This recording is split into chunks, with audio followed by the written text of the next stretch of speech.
We've got a massive mission today. We are uh, plunging headfirst into the colossal, interconnected, and, highly philosophical universe of Isaac Asimov's Foundation. Right. And forget the original trilogy for a second. We're talking about the deep cuts, the sweeping narrative expansion that sought to link robots, the Empire, and the very origin of humanity itself. It's a spectacular place to be. When Asimov returned to this saga after, a 3-decade hiatus, it wasn't just literary exercise, it was, a cultural event. Yeah. He is, alongside Bradbury and Clarke, one of the foundational ABCs of modern science fiction. This is attested to by everyone from major authors like Janice Ian to Karen Lowacki. And the proof is in the pudding, right? When Foundation's Edge hit the shelves decades after the original trilogy was written, it sat on the New York Times bestseller list for 25 weeks. 25 weeks. That response proved the incredible, enduring hunger for this sprawling vision. What is fascinating here is the sheer escalation of the stakes. The early Foundation stories were about guiding a crumbling galactic empire through mathematical prediction. Psychohistory. Exactly.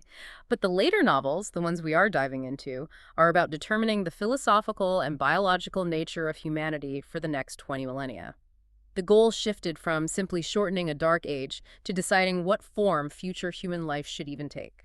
And at the center of this impossible decision, is our protagonist, Golan Trevize.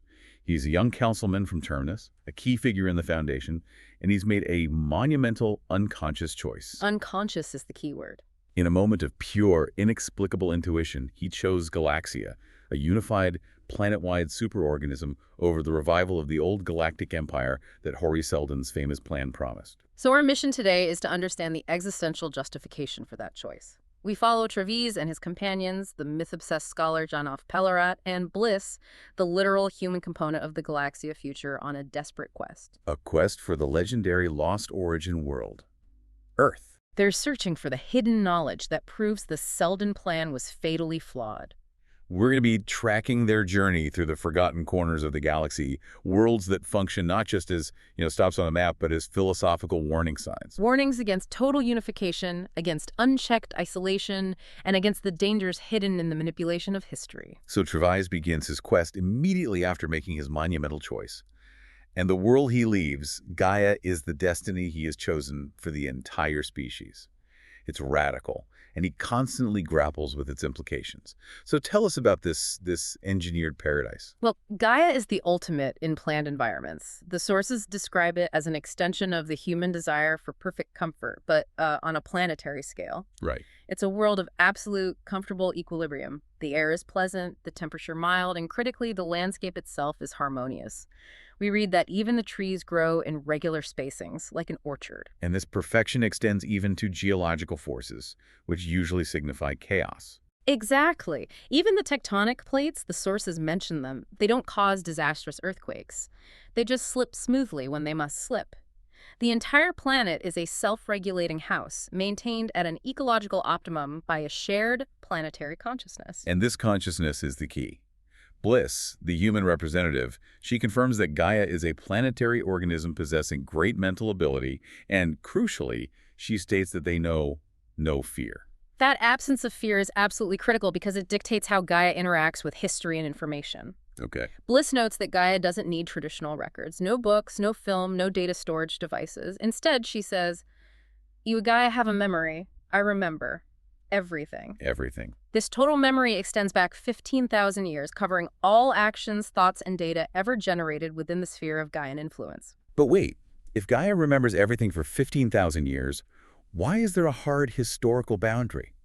The sources note they have no pre-global records, nothing that details their actual origin or, mentions Earth. Doesn't a lack of history imply a fundamental deception, even if Bliss claims Gaia cannot lie? That is the central, unsettling question, and Trevize certainly sees it that way. If Gaia has total access to information, that 15,000-year blank spot suggests an intentional, perhaps protective act of erasure, hiding the secrets of their own creation. So the information is absent because the Gaian consciousness collectively decided it was irrelevant or dangerous to remember. Precisely. So we have a philosophical problem, a collective that claims absolute honesty, but also has a historical blind spot. But Trevize's core objection to this future isn't about history, it's about individuality. It is the ultimate existential trade-off. Pelorat, who is a historian fascinated by structure, finds Gaia profoundly appealing. A safe harbor, the perfect shelter. Sure, I can see that. But Trevize asks, if every new brain is immediately melted into the whole, where's the mechanism for change, for dissent, or for revolution? He argues that history is not driven by consensus, but by the great rebels, those individuals whose minority view may be condemned by society, but who wins out in the end. Right. On Gaia, that potential for opposition, that spark of disruptive genius, is eliminated entirely. And Bliss, the Gaian, she counters this by employing the powerful and, oft-cited multicellular analogy. Okay, what's that? She points out that a single human being is composed of 50 trillion cells. Do we care about the individual consciousness of a single liver cell? Yeah. No. The whole human being, she argues, is far more important than those 50 trillion as the sum of their individual importance. So Gaia is just the next logical step in evolution. Exactly, where planetary consciousness supersedes the individual human cell. This philosophical unity is manifested even biologically. There's a fascinating detail about their metabolism. Oh, yeah. Bliss finds that eating non-Gaian food, like the Seychelles seafood they pick up, requires a double effort. She has to metabolize it not only into her own tissues, but into Gaia as well. It's described as a psychological barrier that spoils her enjoyment. It highlights the totality of the integration. It's not just a physical process, it's a mental and sensory one. And this shared nervous system also creates the most efficient planetary defense mechanism imaginable. How so? If any non-Gaian microorganisms, a virus, a bacterium, enter her body and seem to be in the process of doing harm, they will be assimilated the more quickly. They're instantly incorporated, neutralized, and made harmless. That immune system analogy is terrifying. If any form of biological or psychological dissent is immediately assimilated for the greater good, where is the line between self-preservation and, benevolent tyranny? It's the central tension. Bliss views individual humans, the isolates, as inherently flawed, prone to lying because they are limited and fearful. Gaia, being complete and fearless, has no need for falsehood. But for Trevize, that individual imperfection, that capacity for lying or opposing the consensus, is the very definition of humanity and creativity. Right. He accepts that his choice for Galaxia might be necessary, but he sets out to find the evidence, the flaw, that proves the individual chaotic future was truly impossible to defend. And that philosophical struggle drives the entire search for the ancient, chaotic, and supposedly dead source of humanity, Earth. So to find Earth, Trevize has to navigate these fragmentary legends of the spacer worlds, the remnants of the galaxy's first wave of human settlement. His journey is really a tour of failure, demonstrating how isolation leads to decay. They're following whispers and incomplete data, searching for the forbidden worlds. Yeah, these worlds were intentionally scrubbed from the galactic map because they represented a dangerous opposing history, the history of advanced robotics and extreme longevity that challenged the early empire. The first stop is Aurora, the original spacer world. Trevize locates it using corrected 20,000-year-old coordinates. And the key giveaway is that its G-class sun is entirely absent from the modern galactic map. Which is a clear sign of intentional historical suppression. When they arrive, the ecological imbalance is immediate. The night side is lifeless, and the habitable day side has been deserted for tens of thousands of years. Bliss, observing this, makes a really important scientific judgment. She does. She says, an ecology lacking a continuous, guiding human intelligence inevitably begins to unterraform itself and fall apart. This is a crucial early warning sign for Trevize. Total isolation doesn't lead to stable self-sufficiency. It leads to decline. And the physical decay is less dangerous than the biological anarchy they encounter. Despite Bliss sensing no human threat, Trevize, following that famous hunch of his, or knowing without thought, insists they bring weapons. And that proves vital when they are attacked by a vicious pack of feral, snarling dogs. This is where we see the first explicit example of the malignancy of isolation. Absolutely. These are not guided creatures. They are life reverted to pure, self-interested savagery. And Trevize learns his sophisticated microwave blaster is completely ineffective against this kind of chaos. Also, it kills one dog, but the remaining dogs, driven by sheer instinct and hunger, simply eat the remnants and are not frightened. Fear is a concept for an intelligent, socialized mind, not for raw instinct. so a modern weapon designed for war between intelligent species fails utterly against raw, chaotic nature. Precisely. And Bliss has to step in, instructing Trevize to use the neuronic whip at low power. This weapon inflicts painful but non-lethal shock, directly affecting the dog's primitive nervous systems, and that drives them away. It's a key realization for Trevize, then. A huge one. To combat the failure of intelligent life, you need a weapon that specifically targets the primitive, instinctual brain. It's while recovering from this terrifying encounter that Pelorat finds the first tangible link to the past. The robot. The crumbling, rusted torso, arms and legs of a robot.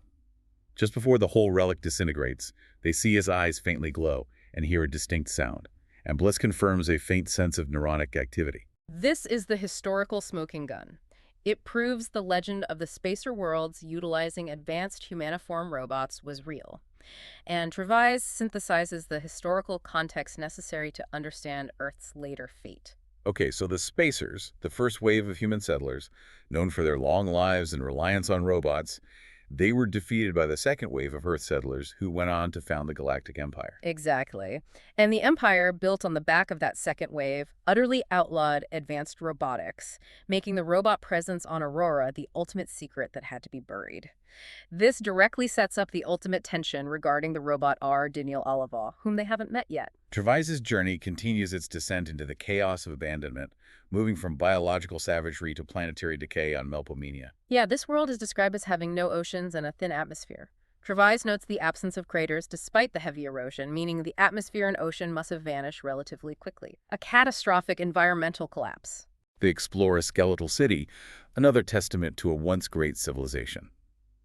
Pelorat, in his element, locates a library with unbelievably primitive book films and a viewer. And Trevize shows his pragmatic brilliance here by using the power unit from his neuronic whip, which is a source of intense localized energy, to activate the viewer. That quick thinking allows Pelorat to examine a history of spaceflight that naturally would have begun with the origin of the species Earth. The knowledge is there, but it's hidden under layers of decay. But the immediate threat is not historical obscurity, it's microscopic. Right. Trevize and Pelorat discover a patch of intensely green, simple moss growing on a statue. And here is where Trevize's keen observation saves them. He realizes the moss, a primitive form of life without mind, is growing on their spacesuits, specifically around the delicate faceplate seals. And this is a powerful, insidious warning, even more frightening than the feral dogs. The moss is sensitive to ultraviolet light, but it feeds on carbon dioxide and water, thriving in hidden corners. Trevize deduces the lethal hazard. If the spores entered the Far Star, their ship, they would find ideal lightless conditions. Ample water, recycled CO2. And they could multiply exponentially. This isn't just an infection, it's an elemental runaway force, a biological form of malignancy that takes over when intelligent guidance is absent. It could rapidly destroy the ship and everyone inside, Potentially ending humanity's last hope for answers. The escape is a testament to Trevize's scientific application of technology. He uses his blaster at minimum intensity, not as a weapon, but as a controlled, mild heat ray. Right, he carefully burns the moss completely off the ship's lock rim and their suits before they re-enter. The message is clear. The dead worlds are actively hostile, driven by simple, unguided processes determined to reclaim the matter used by intelligent life. So they're seeing progressive evidence that isolation is unsustainable. It leads either to animal chaos or silent biological death. And if Aurora was chaos and Melpomene was decay, Solaria is the ultimate, controlled, and deeply perverse endpoint of the philosophy Trevize fears.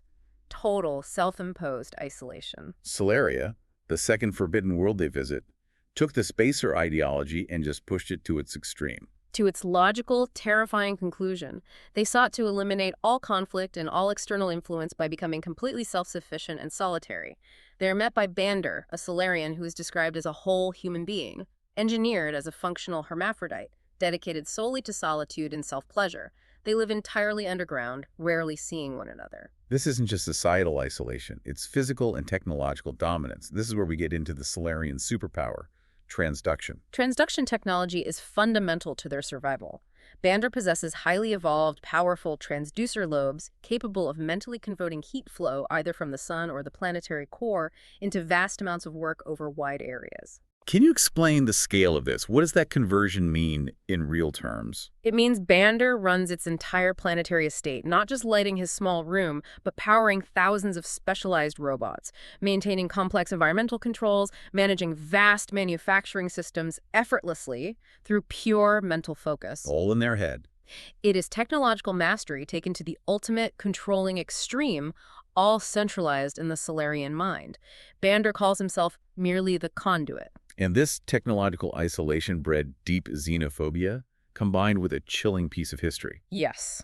Bander reveals the terrible truth about Earth. The Spacers, led by Solaria, struck viciously at the Earth settlers long ago, making the planet's surface radioactively aflame to halt the swarming settlements. And that action led directly to Earth's uninhabitable status. Right, and Bander maintains that the Solarians, through their isolation and subsequent evolution, are destined to inherit the entire galaxy once the chaotic, swarming, non-isolated societies inevitably destroy themselves. Bander's chilling politeness, as he describes this history, is immediately followed by a terrifying demonstration of power when he decides Trevize and his companions must be eliminated. It is a phenomenal show of force. Bander effortlessly strips Trevize of his energized weapons using transduction, stating, "I asked only out of politeness. I need not have asked at all." Wow. The weapons are drained, neutralized, rendered instantly harmless. Trevize, Bliss, and Pelorat are utterly powerless against a single Solarian mind focused on preserving its solitude. Bander views them as a threat to Solarian security and decides they must die. That tension must have been immense. How do they escape total isolation when the isolated mind controls all the energy? The escape relies on Bliss, who is only a single component of Gaia and whose mental powers are severely limited by the hyperspace separation from the planetary organism. So she's weakened. Severely. But she manages to focus her weakened transduction just enough to cause a momentary planetary blackout, a temporary failure of Bander's control. A momentary flicker of darkness provides their window. They flee through the subterranean complex in the confusion of robot power failure, and it's here they encounter Phalim, a pre-adult Solarian. A child not yet fully mature, still pre-lobes. And the child is terrified. Terrified because its protective robot, Gembi, is frozen.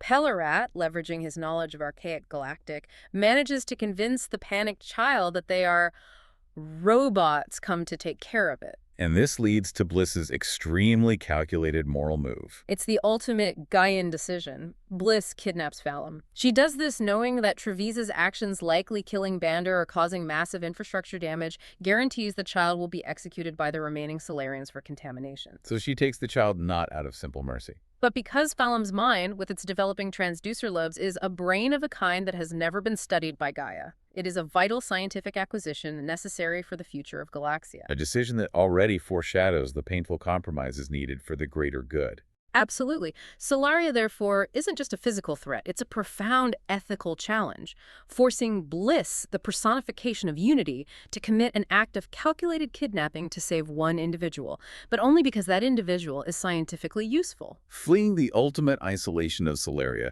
they land on New Earth, or Alpha. This world seems to be the antithesis of the Forbidden Worlds. Hospitable, gentle, welcoming. Yet it hides a threat far more sophisticated than feral dogs or deadly moss. Alpha presents itself as a controlled, curated paradise. The weather is uniformly mild, reportedly controlled by human will. The inhabitants, focused on farming and fishing, speak an ornate, comprehensible, classical galactic. And the people, like the friendly Hiroko, are uniformly small-breasted and short, a result of the extreme biotechnology involved in their ancestors' transplantation. This society is the living proof of the migration myth. Pelorat consults Monali, an old praetor of legends, who confirms a critical piece of history. Right, that Earth had a massive underground population after the Spacers struck, and the Empire undertook a monumental effort to relocate Earth's remaining populace to New Earth before Earth became too dangerous. This required massive engineering feats, including dredging sediment to build the very island of New Earth and seeding it with land plants through biotechnology. It's evidence of the Empire doing something monumentally good before it began its decline. And here we pause to reflect on Trevize as a character. He enters a sexual relationship with Hiroko, which Bliss senses mentally from a kilometer away. And this is used as a moment to contrast Trevize's inherent pragmatic morality with the repressed societies he encounters. Trevize defends his actions against Bliss's moral judgment, stating, "I gave them gladly, I enjoyed it, and did no one harm." Right, this transactional, casual approach to sex stands in direct opposition to the repressive worlds they have recently visited, especially Comparellon. Exactly. We know from earlier sources that on Comparellon, Mitzvah needed Trevize to feel like a king of sexuality because her culture was so burdened with institutional guilt and repression.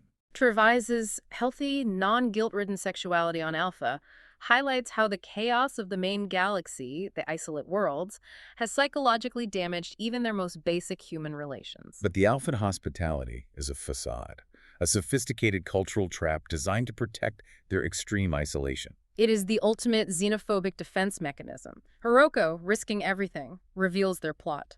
They intended to infect the visitors with an inactive virus. A delayed action weapon. A delayed action weapon that would be activated upon the return of the large fishing fleet.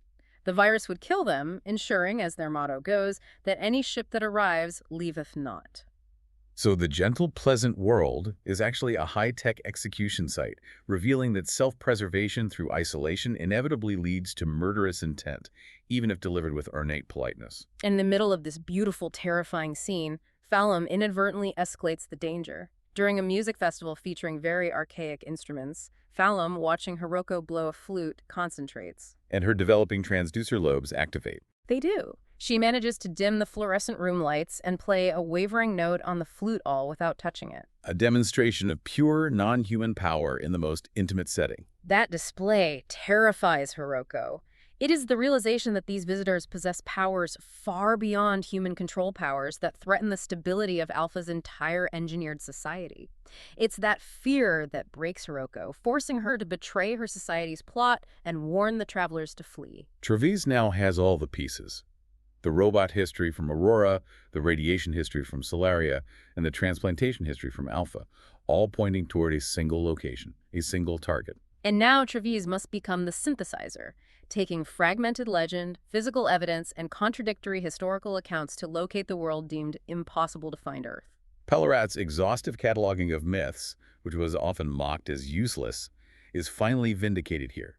He compiles 3 unique and unmistakable characteristics that Earth must possess, based on the oldest, most reliable scraps of legend. First, a radioactive crust, which was confirmed by Solarian history. Second, a giant satellite, the moon, or Luna. And third, based on an obscure piece of poetry, another planet in the system with a huge, unusual ring system. The poem spoke of rings both braid and large. Exactly. Trevize uses the compendium of forbidden world coordinates, correcting them for 20,000 years of stellar drift. And he successfully locates an unmapped G-class star, spectral class G4. It should be on the map, but it's not. Strong proof of suppression.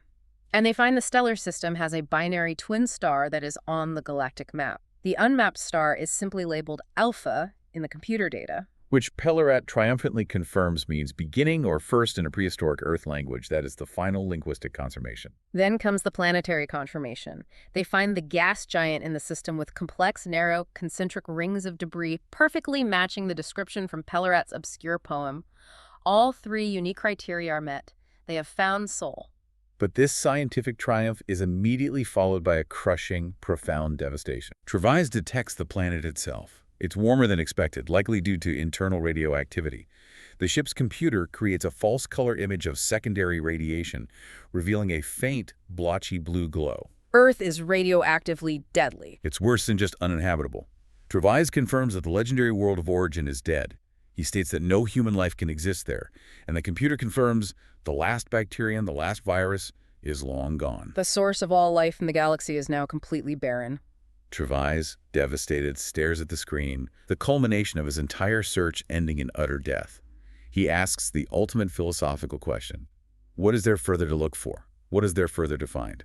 His physical quest has ended in a tomb. The failure on Earth forces a pause, but the next vital step is taken unexpectedly by the youngest passenger, the child Phalum, who is still adapting to her new existence away from Solaria. Trevize leaves the pilot room briefly, just lost in the sorrow of seeing the dead Earth. Phalum, upset by the sight of the hostile radioactive world, attempts to use her nascent transducer lobes to change the view screen to Solaria, the only world she knows and loves. And the ship momentarily trembles, demonstrating the raw power of the Solarian mind. But the computer, interpreting her intense mental image of a loved, technologically advanced world that is supposedly near Earth, focuses immediately on the next nearest major body. The moon. An accidental, brilliant discovery.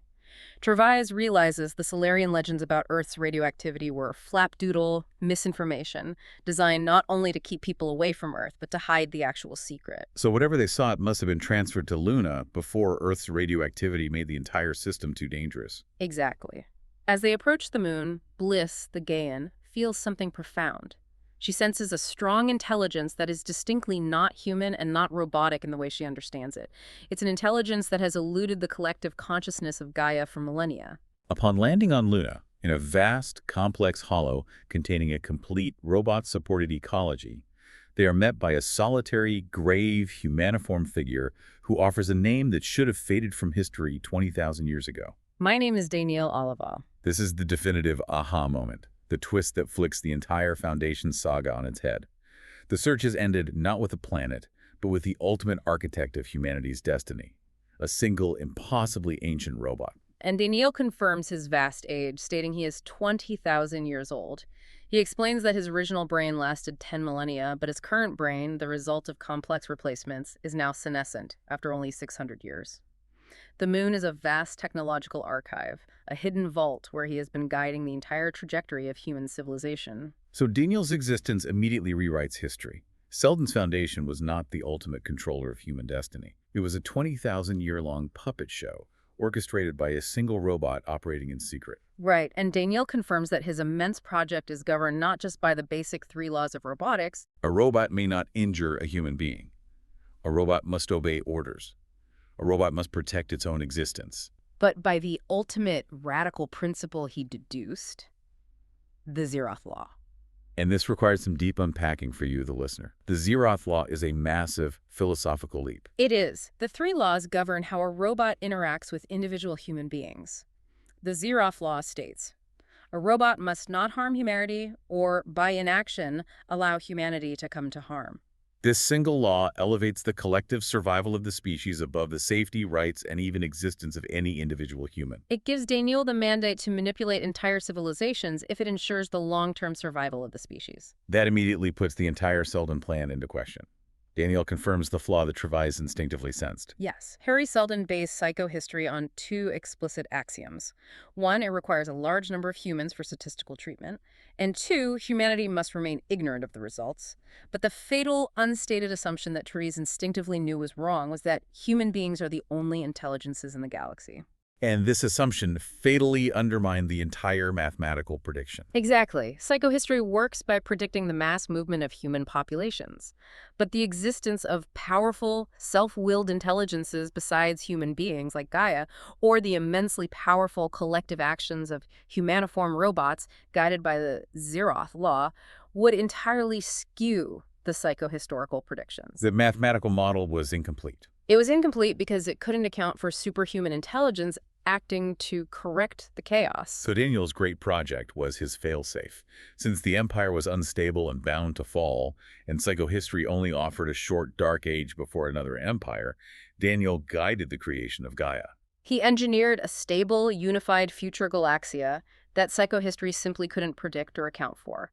This provided a guaranteed, stable, long-term survival mechanism for humanity outside the rigid, chaotic constraints of the Selden plan. Trevize, finally understanding the true architect of his journey, realizes he was manipulated. Daniel admits that he actively influenced events to ensure Trevize reached Luna. He confirms that he subtly manipulated the emotions and calculations of the beings. Trevize encountered lightening the mental load on Bliss on Aurora and Solaria, and crucially, strengthening the positive impulses of Comparellan's Mitziliziler and Alpha's Hiroko. Trevize sums it up ruefully. I had to have known it wasn't I.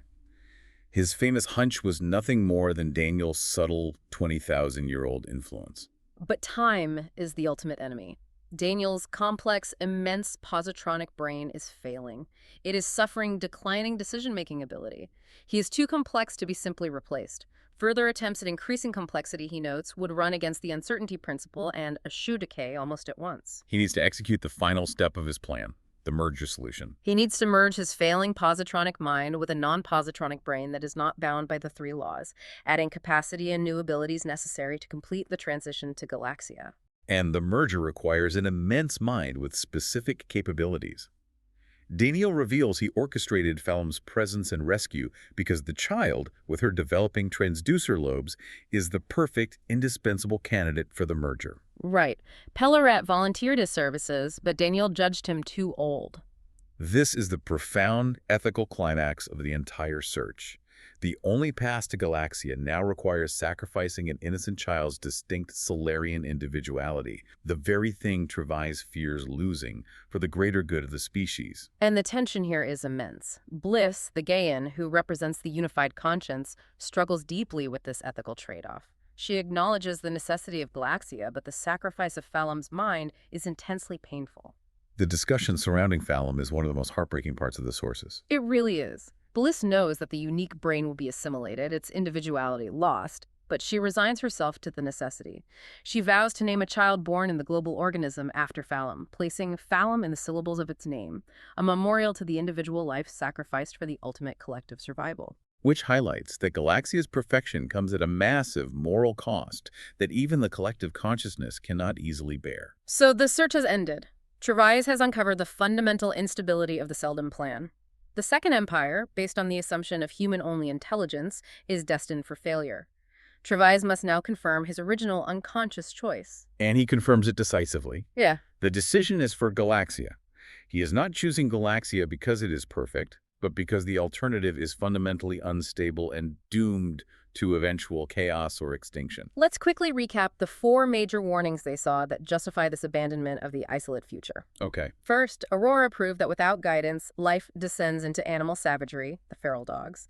Second, Melpomene showed that without guidance, the world is consumed by biological insidious threat, the lethal silent moss. Third, Solaria demonstrated that ultimate isolation leads to self-destructive malignancy and murderous xenophobia Bander's plot. And fourth, Alpha proved that even pleasant, stable isolation necessitates xenophobic deception and murder the inactive virus. The evidence is overwhelming. Humanity, left to its own devices as isolates, tends inevitably toward malignant development, like a kind of cancer that threatens the health of the entire galaxy. It forces the ultimate philosophical trade-off. Why defend the beautiful imperfection of individuality with its capacity for genius and dissent when that same capacity leads inexorably toward chaos, destruction, and self-annihilation? Trevize chooses the only path that guarantees the long-term survival of the species, even if it requires the loss of the individual spirit he champions. It's an incredible end to the quest. Trevize found not Earth, but the ultimate hidden architect of humanity's destiny, our Daniel Oliva. And the search proved the inherent fatal flaw in all unguided human endeavors. Trevize believed total isolation was bad, but worried total unification might be equally horrible, preferring the theoretical balance of the imperfect galactic empire. Considering that even perfect, benign societies like Gaia must rely on deception, the hidden history, and necessary sacrifice like Phalem's mind to ensure the good of the whole, is there a true, stable balance for galactic society? Or is the choice always between 2 horrifying extremes? Chaos and stagnation. Go explore that thought, and we'll catch you on the next Deep Dive.